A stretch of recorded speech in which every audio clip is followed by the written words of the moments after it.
Bayangin deh Cis, kalian adalah wakil presiden pertama Indonesia. Semua pintu kekuasaan terbuka, harta bisa datang kapan aja. Tapi kalian memilih hidup dengan sederhana.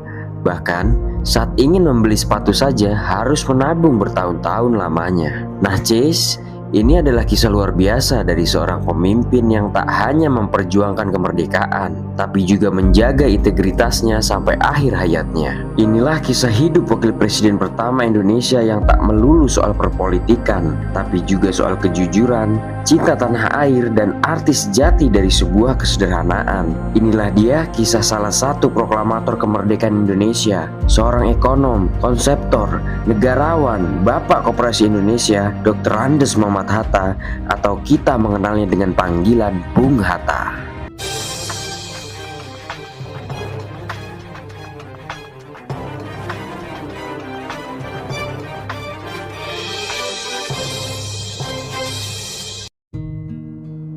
Muhammad Hatta lahir di Bukit Tinggi, Sumatera Barat pada 12 Agustus 1902.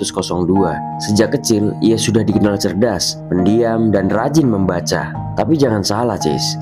Di balik sikap tenangnya tersimpan semangat juang yang luar biasa. Coba bayangin deh, Cis, di usia 11 tahun aja, Bung Hatta sudah gemar membaca buku ekonomi dan politik dari luar negeri loh. Anak seusia itu di masa penjajahan Belanda, mantap toh. Ketika menempuh pendidikan di ELS, Europe Slager School, ia melanjutkan ke Mulo di Padang. Bung Hatta sering merasa sedih karena diskriminasi rasial dari Belanda saat itu. Tapi justru itu yang membuatnya bertekad kuat. Suatu saat, Indonesia harus terbebas dari penjajahan. Dan kemudian setelah tamat, Bung Hatta berangkat ke Belanda untuk kuliah di Handels Hogeschool Rotterdam yang sekarang dikenal sebagai Universitas Erasmus. Di sanalah semangat perjuangannya makin berkobar, Cis.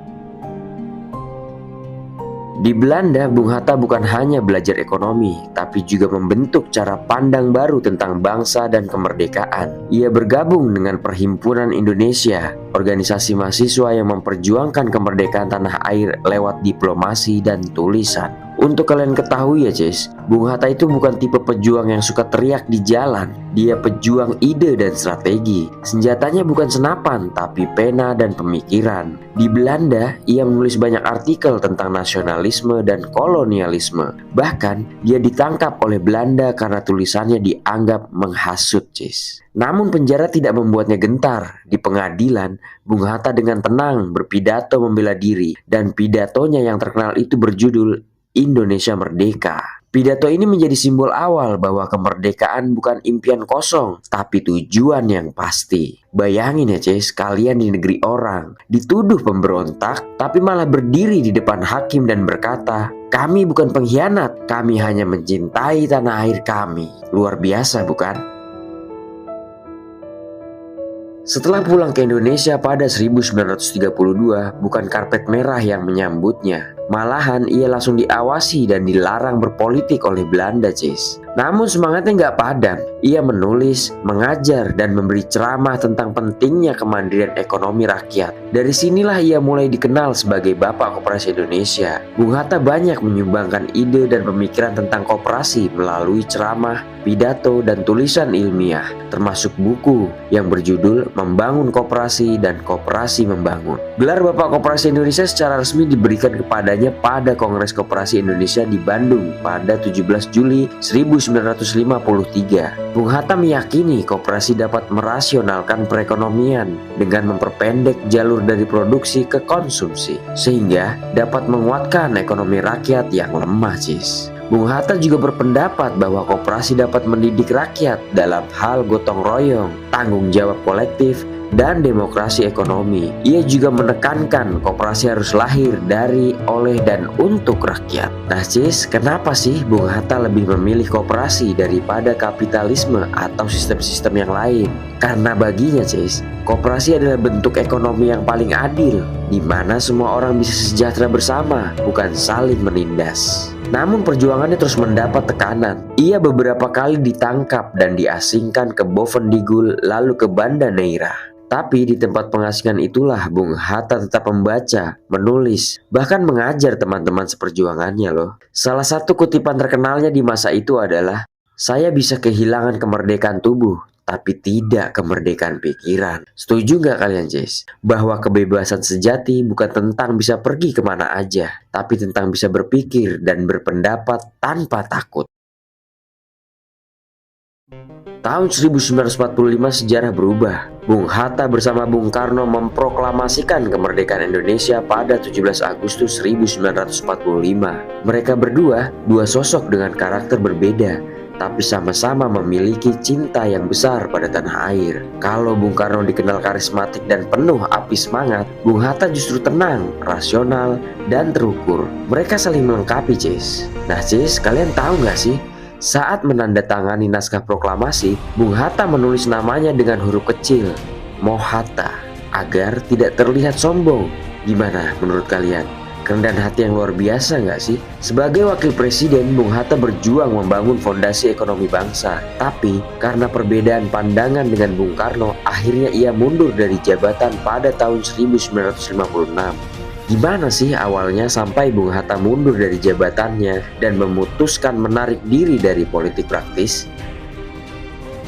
Jadi gini, Cis, setelah sistem parlementer dianggap gagal karena kabinet sering jatuh berganti, Soekarno mulai menggagas konsep demokrasi terpimpin, di mana kekuasaan presiden lebih besar dan partai-partai politik berada di bawah kendali negara. Bung Hatta nggak setuju. Ia menilai demokrasi terpimpin bisa menjurus ke arah otoritarianisme karena kekuasaan terpusat pada satu orang, bukan pada rakyat. Selain itu, Bung Hatta juga tidak sepakat dengan pendekatan Soekarno terhadap Partai Komunis Indonesia (PKI). Soekarno mulai merangkul PKI dalam konsep Nasakom, sementara Hatta menganggap langkah itu berbahaya bagi kestabilan politik dan moral bangsa. Bung Hatta bahkan pernah berkata, Cis, kalau komunis diajak masuk ke dalam pemerintahan, mereka akan memanfaatkan kesempatan itu untuk memperkuat diri, bukan untuk membantu negara. Selain soal ideologi, ada juga perbedaan dalam gaya memimpin. Bung Hatta tidak suka gaya pemerintahan yang terlalu teatrikal dan penuh kultus individu. Ia khawatir rakyat terlalu memuja pemimpinnya, bukan memahami perjuangan yang sesungguhnya. Selain itu, Bung Hatta juga kecewa karena banyak pejabat di masa itu mulai hidup berlebihan, sementara rakyat masih menderita. Bung Hatta bahkan sering menolak fasilitas dan gaji yang dianggap berlebihan untuk dirinya sendiri, Cis. Bung Hatta sampai berucap, "Saya tidak bisa bekerja di dalam suasana di mana idealisme mulai luntur oleh kemewahan." Semua perbedaan itu akhirnya menumpuk menjadi beban moral bagi Bung Hatta. Ia merasa tidak bisa lagi menjalankan tanggung jawab dengan cara yang ia yakini benar. Pada 1 Desember 1956, Bung Hatta resmi mengundurkan diri dari jabatan Wakil Presiden Republik Indonesia. Surat pengunduran dirinya terkenal karena singkat namun sangat bermakna. Dalam surat itu, Bung Hatta menulis, "Saya tidak dapat bekerja sama dengan cara yang tidak saya yakini benar." Gimana, Cis? Pernah nggak kalian merasa harus memilih jalan yang benar walaupun itu sulit? Nah, Bung Hatta memilih jalan kebenaran meskipun artinya kehilangan kekuasaan. Setelah mundur, Bung Hatta benar-benar hidup sederhana. Ia tinggal di rumah sederhana di Jalan Diponegoro nomor 57 Jakarta bersama keluarganya. Nggak ada fasilitas negara, nggak ada kekayaan pribadi yang melimpah. Bahkan sepatu beli yang ia inginkan sejak muda baru bisa dibelinya bertahun-tahun kemudian setelah menabung sedikit demi sedikit. Coba bayangin deh, Cis, seorang mantan wakil presiden Indonesia menabung untuk beli sepatu, Cis. Di zaman sekarang mungkin terdengar aneh ya, tapi justru itulah bukti integritasnya, Cis. Dalam catatan keluarganya, Bung Hatta pernah berkata kepada anak-anaknya, "Ayah tidak meninggalkan uang, tapi ayah meninggalkan nama baik." Bung Hatta pun juga pernah berkata kepada istrinya, Rahmi Hatta, "Kalau saya mati nanti, jangan belikan saya tanah makam. Negara pasti punya sebidang tanah untuk mengubur warganya."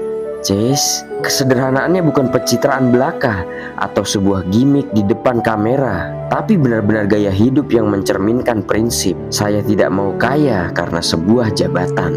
Kalimat itu ngena banget ya, Cis. Di tengah dunia yang penuh polesan kepalsuan dan makin materialistis ini, warisan moral jauh lebih berharga daripada harta. Bung Hatta wafat pada 14 Maret 1980, meninggalkan jejak perjuangan, kejujuran, dan kesederhanaan yang tak lekang oleh waktu. Hingga kini namanya tetap harum, bukan karena kekuasaan, tapi karena ketulusan, Cis. Di tengah hiruk-pikuk politik dan ambisi dunia modern, kisah Bung Hatta mengingatkan kita bahwa perjuangan bukan hanya di medan perang, tapi juga dalam mempertahankan nilai moral dan kejujuran. Di masa ketika kekuasaan sering dijadikan jalan menuju kemewahan, Bung Hatta memilih berjalan di jalur sepi, jalur kesederhanaan. Ia menolak rumah dinas, menolak fasilitas, bahkan menolak kekayaan yang datang dari jabatan. Karena baginya, kehormatan tidak diukur dari seberapa tinggi kursi yang diduduki, tapi dari seberapa bersih hati yang menempatinya. Kini, ketika banyak pejabat dan keluarganya berlomba menumpuk harta, membangun citra,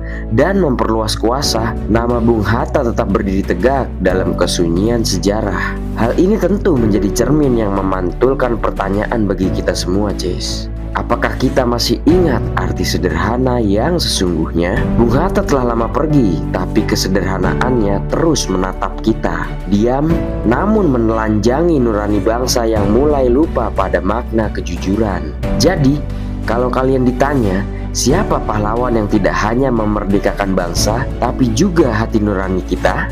Salah satu jawabannya jelas, Cis. Muhammad Hatta. Oke, Cis, sekian ruang kami kali ini.